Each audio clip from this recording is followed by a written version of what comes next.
हम उसके सहारे ना जिए तो क्या मतलब। एक महिला बेटी है जिसके 3 बच्चे हुए, कई सालों के बाद 3 बच्चे हुए, पर गर्भ में नाल एक थी, और डॉक्टर ने कह दिया बच्चे बचेंगे नहीं, बड़ा मुश्किल है, तीनों मरेंगे।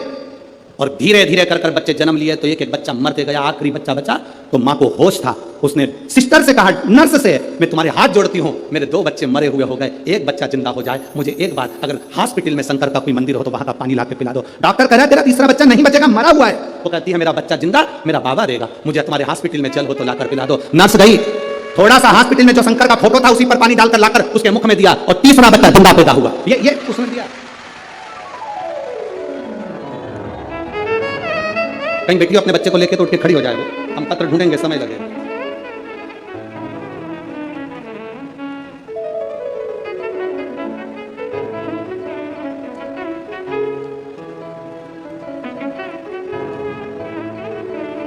कहीं बेटी हैं क्या? कहीं बेटी हो तो हाथ हिला सकती हैं। बेटी हैं इधर कहीं? नहीं दिख रही। कहीं बेटी हैं तो हाथ हिला सकती हैं। मैं मेधा नरेश गुप्ता, गांव चाणी, जिला यवतमाल की रहने वाली हूं। बाबा 10 साल के बाद तो मेरा गर्भ ठेला। मुझे डॉक्टर कहते थे कभी संतान नहीं होगी।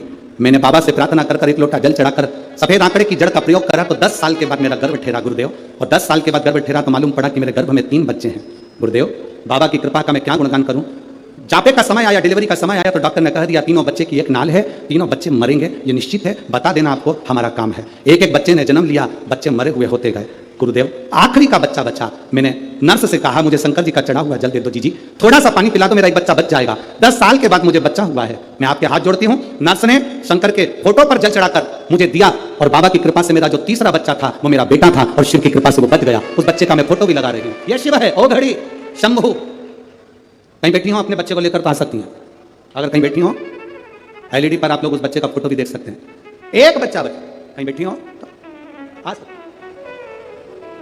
उसने एक लाइन भजन की बड़ी सुंदर लिखी, भोला सब दुख का तुम्हारा, ओ भोला सब दुख का तुम्हारा। शिव तत्व की प्राप्ति शंकर ओघड़ी है, उसको पहचानना कठिन है।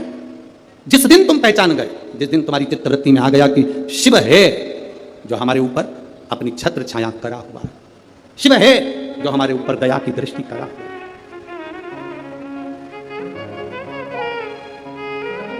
वो शंकर। शंकर ओघड़ी है। कहा सम्मुख में भाव प्रकट किया। शंकर भगवान के सामने भगवान विष्णु ने सत्य कह दिया कि मुझे चरण नहीं मिले, तो उनका नाम हो गया सत्यनारायण। क्या नाम पड़ा? सत्यनारायण। कोई आपसे पूछे सत्यनारायण भगवान की कथा कहां से निकली है, तो आप बता सकते हो स्कंद पुराण में से सत्यनारायण भगवान की कथा निकली है, और भगवान शंकर के सामने भगवान नारायण ने सत्य कहा था, इसलिए उनका नाम सत्यनारायण पड़ा। आप लोगों में से कितने लोग हैं जिन्होंने सत्यनारायण की कथा सुनी है? हाथ उठाओ जल्दी से। सबने सुनी है? रख लो। कितने अध्याय होते हैं?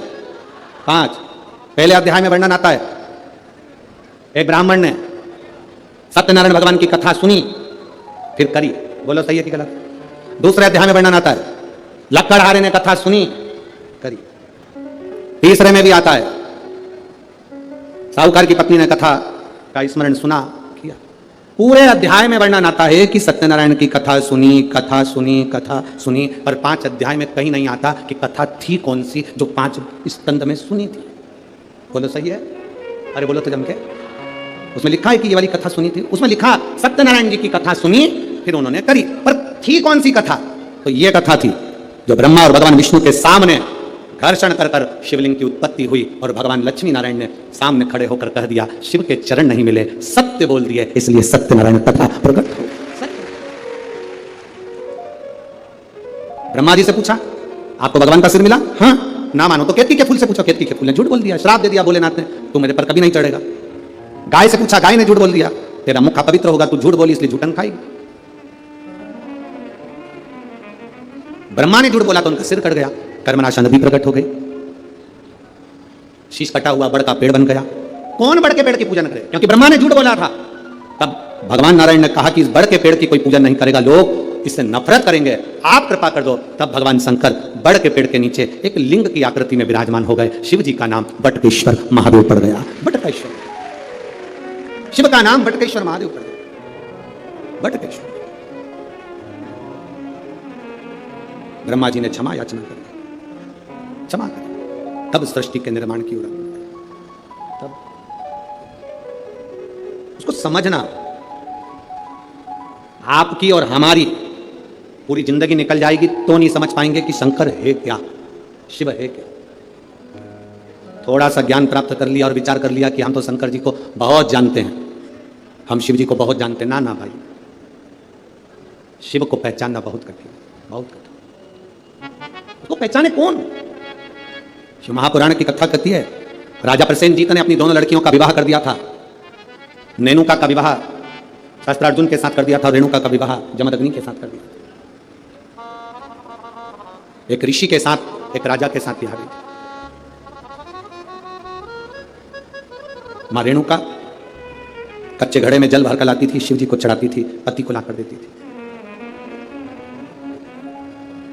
बड़ा जमदग्नि जी ऋषिवर को, गुरुवर को अच्छा लगता था कि मेरी धर्म पत्नी मेरे अनुकूल मिली।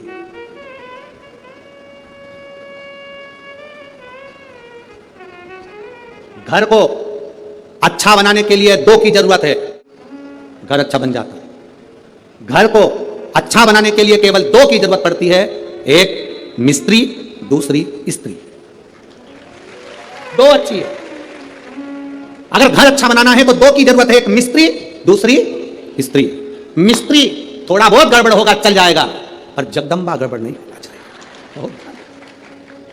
मिस्त्री छत थोड़ी बहुत गड़बड़ डाल देगा तो पानी भरा रहेगा, बाथरूम का फर्श गड़बड़ डाल देगा तो पानी भरा रहेगा। मिस्त्री थोड़ा बहुत भी गड़बड़ निकल गया चल जाएगा, पर ये चंद्र घंटा, ये कुष्मांडा, ये स्कंदा, अगर थोड़ी बहुत भी गड़बड़ निकल गई, रोज प्रतिदिन सुबेरे हुई नहीं और देवी चालू सुबह से उठते से, अरे उठ गए क्या?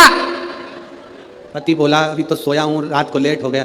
देख लो जरा बच्चों को, जरा देखो, जरा दोनों झगड़ रहे हैं, स्कूल जाने के लिए तैयार नहीं हो रहा, जल्दी देखो जरा। तो तू कहां पर है? मैं उनका टिफिन बना रही हूं। अब टिफिन बनाए जगदम्बा और पहुंच गए भोलेनाथ। अब भोलेनाथ भी कम है क्या, चिल्ला रहे, क्यों रे क्या कर रहे हो?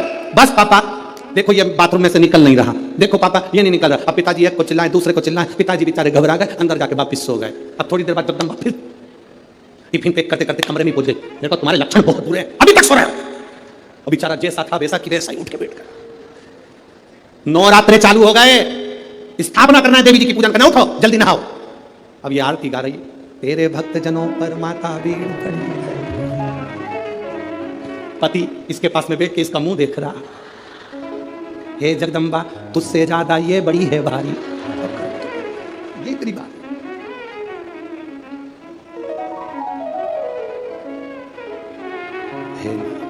अब पत्नी देवी जी से कह रही मां कृपा करना। पति थोड़ा तिरछा होके बोला तू कृपा करना। देवी बड़ी बहुत बहुत आश्चर्य वाली बातें होती है, बहुत आश्चर्य, बहुत आश्चर्य। चले सो। मां रेणुका कच्चे घड़े में जल लेकर आ, शिव जी को अभिषेक के लिए जमदग्नि जी को दे रही हैं, अपने पति को। अच्छा मिस्त्री और अच्छी स्त्री घर को स्वर्ग बना देती है, श्रेष्ठ बना देती है। और अगर मिस्त्री थोड़ा बहुत गड़बड़ निकल जाए चल जाएगा, पर अगर स्त्री ठीक नहीं निकली तो घर में रहने वालों को स्वर्गवासी बना देती है। तो स्वर्ग तो जाने दो, स्वर्गवासी। एक पत्नी रोज तैयार होकर अपने पति से पूछती थी मैं कैसी लग रही। पति बेचारा क्या बोले, रोज बोल देता था अच्छी लग रही है। अब एक दिन उसको गुस्सा आ गया, आज पूछे बना। और पति जा रहा था और पत्नी ने पूछ लिया कैसी लग रही है? पति बोला ऐसी लग रही जैसे हरी घास में भैंस चल रही। अब तो पत्नी को कांटे से खून नहीं, वो गुस्से मिला, भयंकर गुस्सा। अब सोचे तो सोचे क्या, जैसा पति है अगर वैसी धर्म पत्नी मिल जाए तो जिंदगी सार्थक, जैसी धर्म पत्नी है वैसा पति मिल जाए तो जिंदगी सार्थक। अगर दोनों में कोई विपरीत मिल गया तो फिर रोज प्रतिदिन रोज करें। वैसे तो मुझे उम्मीद है नागपुर में तुम सबको अच्छे ही मिले होंगे, और जितने मेरे जीजाहुन बैठे हैं उनको मेरी जीजियां बहुत अच्छी मिली होगी, इतना तो विश्वास है, इतना तो मैं भरोसा रखती हूं। अब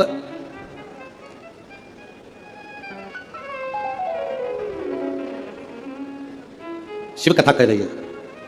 ऋषिवर ने अपनी धर्मपत्नी रेणुका से पूछा, तुम कच्चे घड़े में जल कैसे लेकर आ जाती हो? रेणुका ने कहा, स्वामी, इस घड़े को मैं जब बनाती हूं, पहले शंकर भगवान के शिवलिंग का निर्माण कर उसकी पूजन कर लेती हूं, उसके बाद जो मट्टी बचती है उससे मैं घड़ा बना लेती हूं। घड़े का निर्माण कर मैं उस घड़े को लेकर शंकर भगवान के शिवलिंग को स्पर्श करा देती हूं, छुला देती हूं। केवल शिवलिंग को छुआ देना बहुत है। एक पत्र में किसी बहन ने लिखा कि मेरा नाम पूर्वा पीयूष हिंगे है, मैं जूना सकरदरा सोलंकी वाड़ी में रहती हूं। सही बोला है? हाँ ठीक है। मेरी लड़की कहीं बैठी हो, दुर्वा पीयूष हिंगे, 4 साल की है। कहीं बैठी हैं? बेटी आइए साथ में, लिया उसको, लिया।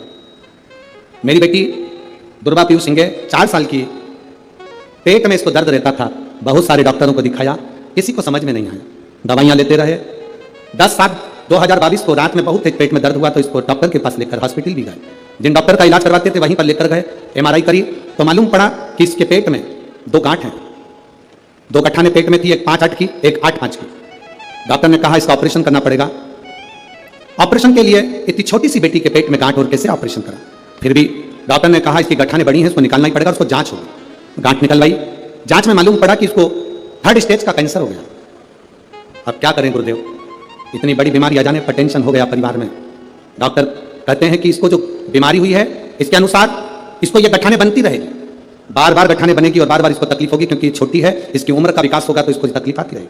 21 दिन तक हॉस्पिटल में रखा, सारी रिपोर्टें चलती रही पर इसका कैंसर वैसा कि वैसा ही रहा। गुरुदेव अब करें तो करें क्या? तब मेरी मम्मी ने कहा कि तू पशुपति व्रत करना प्रारंभ कर, उस बच्ची को पानी पिलाना चालू कर, शिवजी पे चढ़ाओ। एक बेलपत्र शिवजी पे चढ़ी हुई इसको खिलाना चालू कर। मैंने बेलपत्र देना चालू करा। डॉक्टर के हिसाब से इसके कीमो होना थे और इसकी जो बीमारी थी उसके अनुसार इसका कैंसर कभी समाप्त नहीं होना था। नागपुर के सारे डॉक्टरों ने कह दिया था कि इसका कभी समाप्त नहीं होगा। पर बाबा का मैं क्या गुणगान करूं गुरुदेव? डॉक्टर ने कहा था इसके कीमो पर कीमो होंगे, पर मेरी बेटी को 5 कीमो हुए, बेटी मेरी कांपने लगी। तब हमने डॉक्टर का बंद कर शिव जी पे चढ़ा हुआ जल देना प्रारंभ करा, बेलपत्र खिलाना प्रारंभ करी। जैसे ही डॉक्टर ने तीसरी PTC जांच प्रारंभ करी, PET जांच प्रारंभ करी, जांच करते से ही डॉक्टर ने कह दिया अब ना जाने इसके शरीर में क्या हो गया कि इसको कैंसर नहीं होगा और इसका कैंसर पूरी तरह से समाप्त हो चुका है।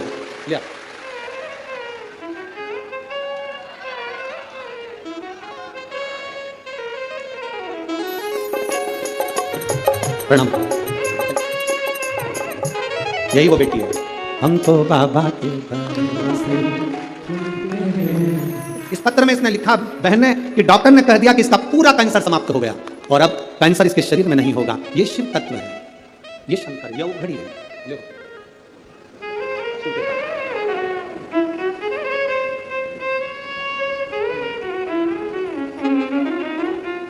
अरे लुटा दिया भंडार काशी वाले ने, कर दिया माला माल काशी वाले। ये शिव ओघड़ी है हमारा, शंकर ओघड़ी। इसको केवल पत्थर का माना तो वो पत्थर करे गया, पत्थर का माना तो पत्थर करे गया। इसको जिसने अपने दिल से लगा लिया तो वो उसका बाप, उसका पिता, उसका घर हो गया। ये शिव है, ओघड़ी, शंभु, ये दयालु, सहज नहीं मेरा शंकर, इसको पहचानना सरल नहीं है। महाराज शंभु करने पड़ी आंगों घड़ी रे घड़ी, दुख काटो दया करी दर्शन आपो। आपने दिल से कहा, वो दिल से सुनता है। आप दिल से बोलो उसको, वो दिल से सुनेगा। रेणुका क्या करती हो जो तुम्हारे कच्चे घड़े में पानी आ जाता? तुम करती क्या हो?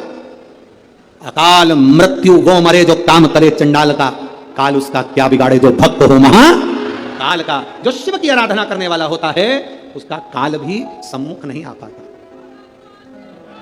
काल बोल बम का नारा है, सारी समस्या का हल।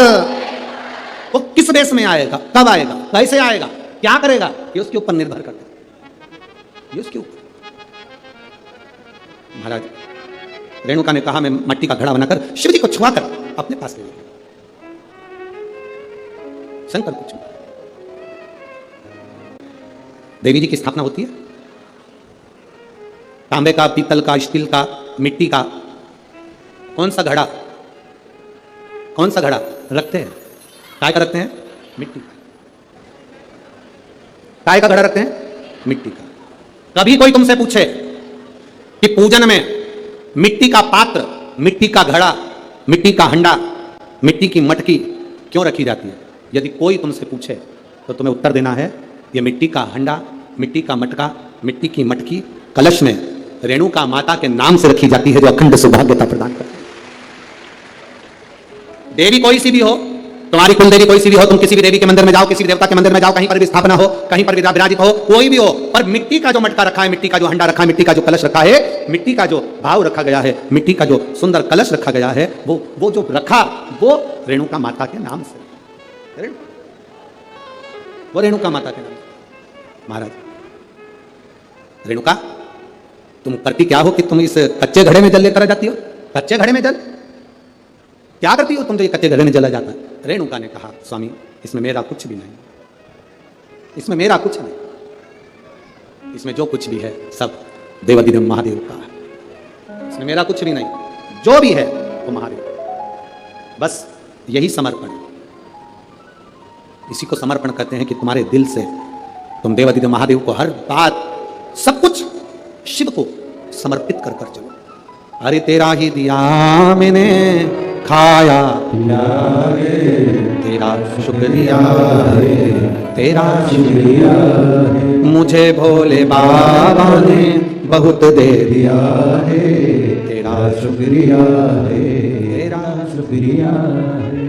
ये जायदाद दी है, औलाद दी है, ये जायदाद दी है, औलाद दी है, मुसीबत में हर वक्त इमदाद दी है, मुसीबत में हर वक्त इमदाद दी है, तेरा ही दिया मैंने खाया पिया है, तेरा शुक्रिया है, तेरा शुक्रिया, मुझे भोले बाबा ने बहुत दे दिया है, तेरा शुक्रिया है, तेरा शुक्रिया है। जो दिया वो कम ना दिया उसने, जो कृपा करी उसने कम ना करी, जो करुणा करी उसने कम ना करी है। रेणुका, अब तो जमदग्नि जी की भक्त शिव के प्रति और जागृत हो, शंकर के प्रति और। आज रेणुका जल लाने में थोड़ी सी देरी करती है। माता रेणुका के 5 पुत्र हैं, उसमें सबसे छोटे परशुराम जी हैं, सबसे लाने में देरी कर दी। अब जल लाने में देरी कर दी तो जमदग्नि बाबा ने ध्यान लगाकर देखा कि रेणुका क्यों लेट हो गई, आई क्यों नहीं, कारण क्या बना, क्या कारण है जो आने में देरी हो गई रेणुका, क्या हुआ ऐसा? ध्यान लगाकर देखा तो क्या दिखते हैं, रेणुका जल लेकर आ रही थी तो जल लाते लाते उसका ध्यान थोड़ा सा भटक गया, दृष्टि, मन, चित्त थोड़ा सा विचलित किसी गलत जगह पर नहीं हुआ।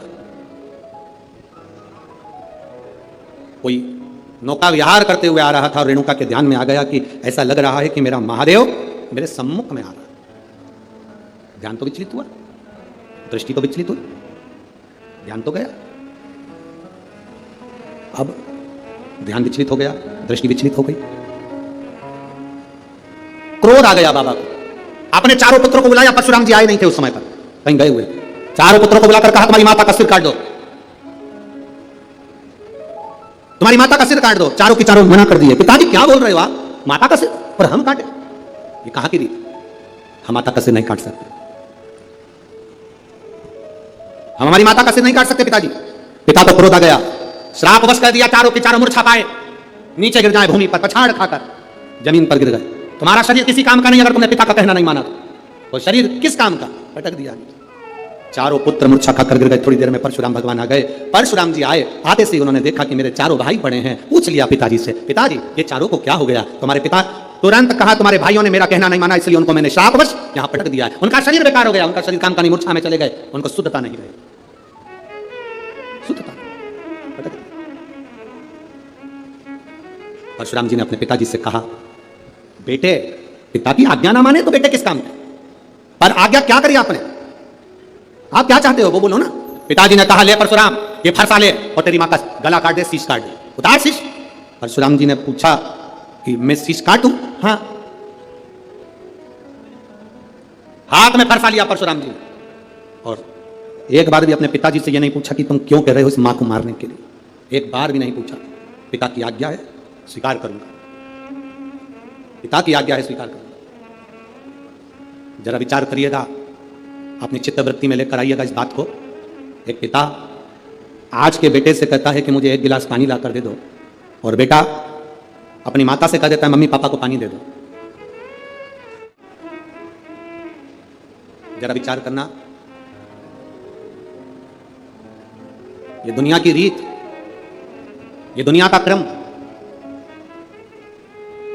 जिस समय पर वृद्ध अवस्था में आप अपनी वसीयत लिख रहे होगे, जिस समय पर आप अपनी प्रॉपर्टी अपने बच्चों को दे रहे होगे, जिस समय पर आप वसीयत लिख रहे होगे, उस वसीयत को पढ़ के देखना, पूरी प्रॉपर्टी में, पूरी वसीयत में सबका नाम होगा, और उस वसीयत में तुम्हारा नाम नहीं होगा। तुम अपने लिए कुछ नहीं रख पाओगे और ना तुम उसका प्रयोग कर पाओगे। बच्चों के लिए कमाया, बच्चों के लिए छोड़ जाओगे, और अंत में एक फोटो और उसके ऊपर प्लास्टिक के फूल की माला चढ़ जाएगी और अंत बिंदु हो जाएगा।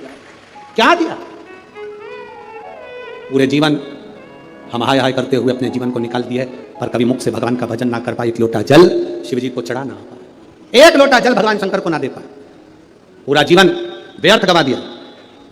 परीक्षा दो तरह की होती है, एक परीक्षा होती है लिखित, एक परीक्षा होती है मौखिक।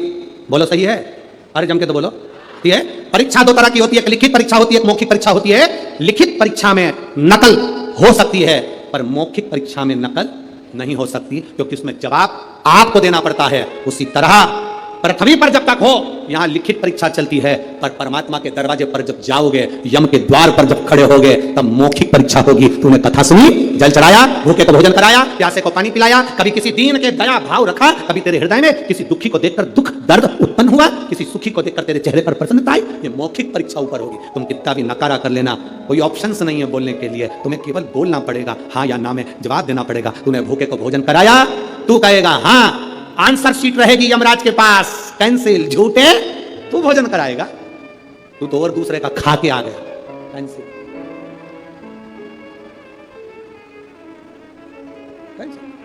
और महाराज शिव कथा कह रही है, अरे मत बुरे कर्म कर बंदे वरना बचताएगा, भगवान की आंखों से तू बच नहीं पाएगा, तू बच नहीं पाएगा।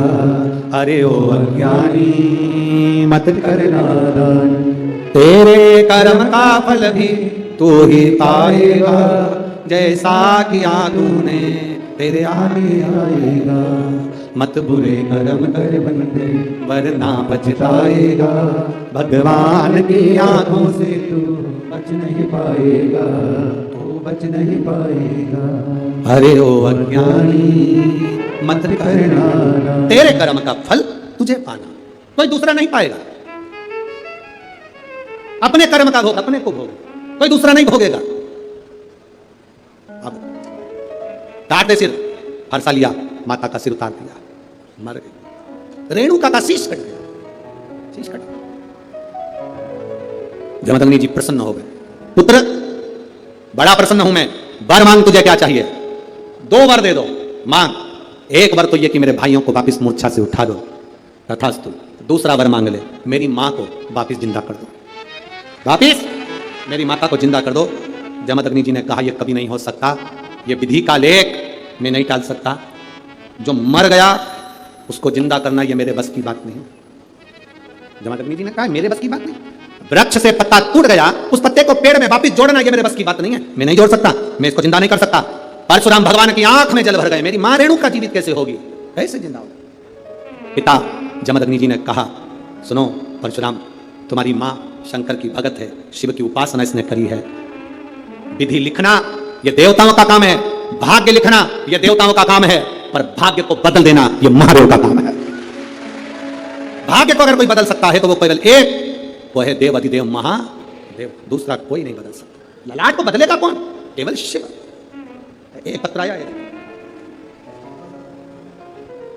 आराधना शिवहरे, पति ऋषि शिवहरे, सदर जबलपुर निवासी मध्य प्रदेश से आई हूँ। कहीं बैठी हो तो हाथ हिला सकती हैं। बच्चों को लाए हो? बच्चे आए हैं साथ में? ले आओ दोनों को। गुरुदेव, कई साल शादी को हो गए थे पर संतान का सुख नहीं था।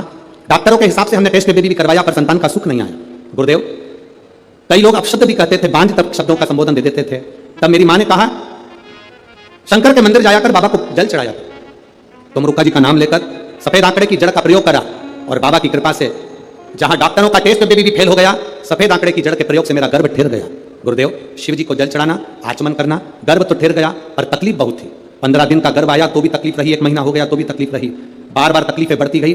तब सोनोग्राफी कराई तो उसमें मालूम पड़ा कि बाबा की कृपा से मुझे गर्भ में 2 बच्चे हैं और बाबा ने मेरे को 2 संतान दिए। गुरुदेव, डॉक्टर के हिसाब से एक बच्चा पूर्ण तरह से स्वस्थ है पर दूसरे बच्चे की कोई गारंटी नहीं, ये डॉक्टर कह दिया। पर मेरी मां ने कहा, तू हिम्मत मत हार, देवादिदेव महादेव को 1 लोटा जल चढ़ाती रहे और रोज शिव जी के मंदिर जाती रहे।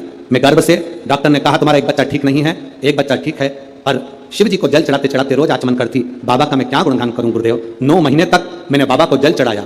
आखिरी समय में जब हॉस्पिटल गई तब शिव जी की एक बेलपत्र साथ में लेके गई कि मेरे दोनों बच्चे अच्छे हों, और बाबा की कृपा से मुझे 2 बच्चे हुए, एक बेटा एक बेटी, और दोनों तरह से दोनों स्वस्थ हैं। मैं दोनों को यहाँ पर लेकर कथा में प्रणाम करने के लिए आई हूँ। ये शिव तत्व अवघड़ी शंभु है, शंकर। अरे लुटा दिया भंडार काशी वाले कर दिया माला काशी वाले। आपकी शिव भक्ति, शंकर का गुणगान, शंकर की उदारता, जब आप भजन करते हो तो उसकी उदारता, उसकी कृपा, उसकी दया हम पर बरसती है। ये नित्यता बस। सहज नहीं मेरा शंकर, सरल नहीं मेरा शंकर, वो घड़ी है। महाराज शिव कथा कर रही है, भगवान देवादिदेव महादेव का संवाद कर रहा है। विधाता का काम है लिखना, देवता का काम है भाग्य लिखना, पर भाग्य को बदलना अगर कोई बदल सकता है तो वो केवल एक बदल सकता है, वो देवादिदेव। परशुराम भगवान को जमदग्नि जी ने कहा, जो कोई नहीं कर सकता वो देवादिदेव महादेव कर सकते हैं। परशुराम जी चले सीधे कैलाश की ओर बढ़ गए। जो कैलाश पर पहुंचे तो नंदीश्वर ने हाथ जोड़कर कहा, परशुराम जी आप यहां? हाँ, क्यों आना हुआ? मेरी माता का मैंने सिर काट दिया। माता का सिर? हाँ, मेरी मां रेणुका का सिर कटा, मेरे पिता की आज्ञा थी इसलिए मैंने सिर काटा। तो अब यहाँ कैलाश पर क्यों आए हो? परशुराम जी ने कहा, मेरे पिताजी ने कहा है कि मेरी मां शिव की आराधना करती है, कोई नहीं कर सकता उसको जीवित, करेंगे तो देवादिदेव महादेव करेंगे। उनका एक नाम है महामृत्युंजय, जो मृत्यु पर भी विजय प्राप्त कर लेते हैं, वो देवादिदेव महादेव। बोल बम का नारा है, बाबा एक सहारा। नंदीश्वर हाथ जोड़कर बोले परशुराम भगवान से, प्रभु बाबा तो अभी समाधि में लीन, तब साधना में लगे हुए हैं, उनकी समाधि इतनी जल्दी टूटने वाली नहीं है। समाधि नहीं टूटेगी? नहीं। तो फिर क्या करा जाए? कल कथा में कहा था आपको, आज की जो रेणुका माता की जो कथा है, सालों निकल जाए 25, 30 साल, तो भी गोदी में लाल देने की सामर्थ्य का रखती है मां रेणुका की कथा। सहज नहीं है शिव की। ये जो शिव पार्वती कथा नागपुर में जो चल रही है, ये कोई साधारण नहीं है। इसको धारण करने वाला जान सकता है कि इसका फल क्या है। नंदीश्वर ने कहा, बाबा तो अभी समाधि में लीन है, तो फिर मेरी माता का सिर कौन जोड़ेगा? पिता ने कह दिया, कट गया, मर चुकी है, उसको जिंदा नहीं कर सकता, अब कौन करेगा? और भगवान देवादिदेव महादेव तो समाधि में लीन है। नंदीश्वर ने हाथ जोड़कर परशुराम भगवान से कहा, आप एक काम करिए, शंकर जी के जो परम भक्त हैं तुम रुका जी, उनके पास जाइए। शिव जी के परम भक्त तुम रुका? हाँ। कहां मिलेंगे? शंकर का भक्त कहां मिलता? सिर पर त्रिपुंड, गले में रुद्राक्ष, मुख पर शिव नाम, चेहरे पर तेज। जब भी मिले तो भगवान का भजन करते मिले, इसे तुम रुका जी मिलेंगे कब? किसी ने पूछा, गुरुजी सिर पर तिलक लगाना जरूरी होता है क्या? हम उनसे कहते हैं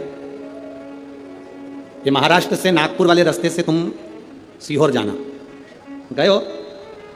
सीहोर जाओगे तो रोड के दोनों साइड जब जंगल पड़े, वहां पर बड़े बड़े पेड़ दिखाई दें, सागौन के बड़े बड़े वृक्ष दिखे, उन वृक्षों पर सफेद कलर से पुता हुआ होता है। देखिए आप लोगों ने देखा, पेड़ों पे एक छोटा सा पट्टा सफेद कलर का लगा रहता है, किसी पे लाल लगा रहता है। तो कभी मौका मिले तो वहां पर वन विभाग वालों से पूछना कि तुमने इसको पोता क्यों, तुमने इस पर सफेद चूना क्यों लगाया, लाल चूना क्यों लगाया, लाल कलर क्यों लगाया। तो वो वन विभाग वाले कहेंगे कि ये पेड़ हमारी गिनती में है, जिन जिन पेड़ों पर निशान लगाए ये पेड़ गवर्नमेंट के हैं, इसको कोई काट नहीं सकता। पेड़ पर निशान होता है तो उसको कोई काट नहीं सकता, वो गवर्नमेंट के होते हैं। और जिसके सिर पर तिलक होता है वो महादेव का होता है, उसको भी कोई काट नहीं सकता, उसको भी कोई काट नहीं सकता जिसके मस्तक पर तिलक है। जरूरी नहीं कि तुम त्रिपुंड लगाओ, तुम्हारा मन पड़े माता रानी की बिंदी लगा लो, एक मेरे हरि विठल की काली बिंदी लगा लो। तुम्हारा मन पड़े तो तुम वेंकटेश भगवान की सफेद लाल बिंदी लगा लो, तुम्हारा मन पड़े जैसा तिलक लगाओ। पर सनातन धर्म के अंदर मस्तक पर अगर तिलक है तो यह समझ लेना कि शिव तुम्हारे करीब है, तुम्हारे करीब में शंकर है, ये समझें, ये जान।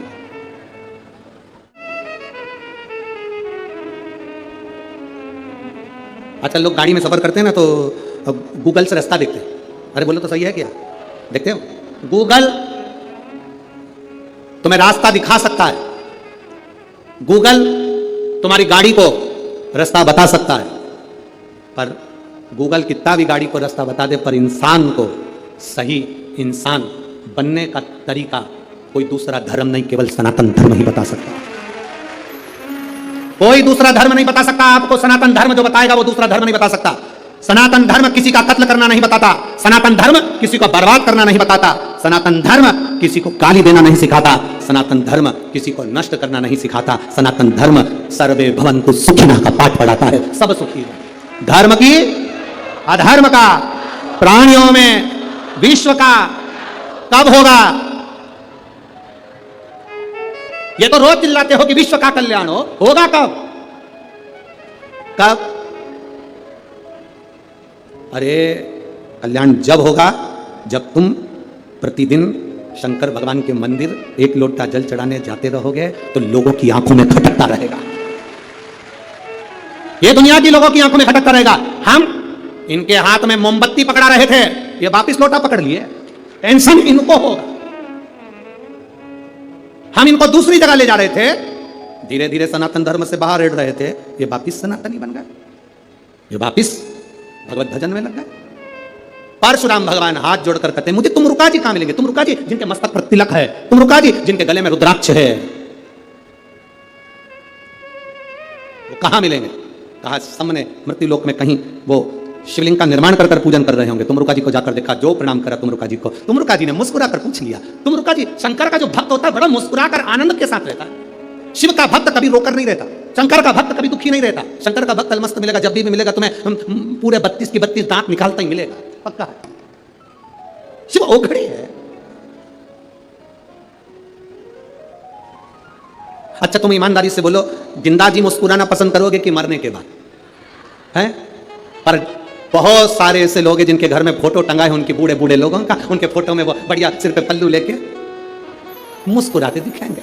उसका कारण क्या है? ये जिंदा थे तो नहीं मुस्कुराए, मरने के बाद मुस्कुराए। आप सबसे निवेदन है रे नागपुर वालों, ओ ऑरेंज सिटी, ओ संतरे वालों, तुम सबसे निवेदन है कि जिंदा जी जितने मुस्कुरा के अपनी जिंदगी जी सकते हो, फुल एंजॉय के साथ जियो, खुश होकर जीते जी खीर खाओ, हलवा खाओ, तुम्हारी मर्जी पड़े पूरे पकवान खाओ, पर दूसरे के प्राण मत खाओ। जीते जी तुम्हारा मन पड़े उतने आनंद में खीर पूरी भजिया पकोड़ा सब खाओ। मरने के बाद तुम्हें ये डायरेक्ट नहीं मिलेगा, कंडा जलाएंगे, उसके ऊपर ऐसे थोड़ा सा खीर पूरी छोड़ेंगे और तुम्हारा फोटो तुम ऐसे मुस्कुरा रही होगी और पूरी ऐसी तुम्हारे मुंह पे चिपकी होगी और धुआं तुम्हारे पास लग रहा होगा। धीरे धीरे छोटे छोटे बच्चे आके पूछेंगे, मम्मी क्या कर रही हो? मम्मी कहेगी दादी को खीर पूरी खिला रही। मम्मी दादी तो कहाँ है? देख अभी बताऊं तेरे को, इसे मल के फोटो में चिपकी हो। 16 श्राद्ध में चिपकती है, अगली 16 श्राद्ध में निकलती है, पूरी 1 साल चिपकी रहती है। ये अरे मान मेरा कहना नहीं तो पछताएगा, और माटी का खिलौना माटी में मिल जाएगा। अच्छे फोटो को लाना है, स्माइल देना पड़ेगा। जिसका फोटो बेकार आ जाता है वो गद्दे के नीचे छुपा देता है, जिसका फोटो अच्छा आ जाता है वो दीवार पर लगा के सबको दिखाता है, कितनी जोरदार, कितनी जोरदार। और मेरा निवेदन है, जैसे तुम सेल्फी में स्माइल देते हो ना, ऐसी मुस्कुराहट तुम्हारी जिंदगी में प्रतिदिन होना चाहिए। खूब मुस्कुरा, प्रसन्न, ये मुस्कुराहट। समय आया, तुम रुका जी ने कहा क्या हुआ परशुराम जी? परशुराम जी कहते मेरी मां प्राणों को त्याग दिए, उसको जीवित करना। जीवित कौन करेगा? एक काम करो परशुराम, शंकर भगवान के शिवलिंग की स्थापना करो, पूजन करो। अब परशुराम जी ने शिवलिंग बनाना प्रारंभ करा, बनाते जाएं, पूरा शिवलिंग बन नहीं पाता, बनाते बनाते थक गए। ऐसा शिवलिंग बना जिसका नाम पूरा महादेव हो गया। आज भी मेरठ के पास में परशुराम जी द्वारा निर्मित पूरा महादेव है, जिसकी आकृति ऐसी है कि उसको नीचे से कितना खोदे जाओ मालूम ही नहीं पड़ता कि उसकी अंतिम छोर कहां गया। उसका नाम पूरा महादेव परशुराम जी ने बनाया, परशुराम जी ने निर्माण किया। शिव जी प्रसन्न हो गए, मांगो क्या चाहिए? बाबा मेरी माता को जीवित कर दो। शिव जी कहते हैं तुम्हारी मां तो प्राण छोड़ दी है, वापिस उसके प्राण नहीं आ सकते। मैं पार्वती जी से कहता हूं वो एक अवतार धरकर तुम्हारी माता के रूप में तुम्हारे सम्मुख में आएंगी, और तुमने अपनी माता को जीवित करने का प्रयास करा है। रेणुका पार्वती का एक अंश लेकर प्रकट होगी। जो रेणुका की इस कथा को श्रवण करेगा उसकी गोदी में जैसे तुमने अपनी माता को पाया है, जो इस कथा को सुनेगा उस माँ की गोद में परशुराम जैसा पुत्र प्राप्त होगा। ये भगवान शिव वर प्रदान करते हैं। ये रेणुका की कथा।